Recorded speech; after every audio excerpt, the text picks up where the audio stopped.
Ассалаумалейкум. Мен Тараз қаласынан келіп отырған емделуші Ахан Бекназаровпын.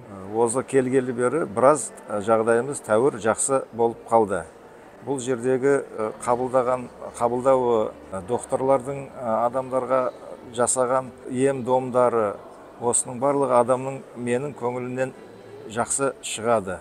Бөлім меңгерушісі Динара Маратқызы өте жылы түсінікті қылып қабылдап түсіндіріп береді.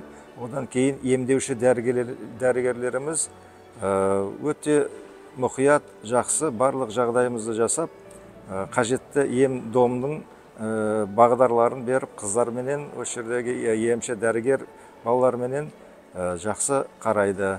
Менің емдеуші дәрігерім Гүлзи Құсайынхан қызы өте мұқият жақсы кеңес, жақсы жолды көрсетіп жатыр. Еліміздегі, мемлекетіміздегі ең алдыңғы қатарлы жақсы емдеу орталығы деп есептеймін.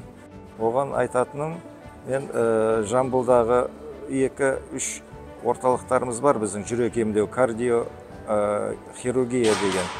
Ол жерлерден бұл жер екеуі енді жақсы болып келе жатыр, теңесіп. Бірақ мынау орталық еліміздегі ең жақсы орталықтың бірі деп ойлаймын. Жақсы, рахмет, сау болыңыздар.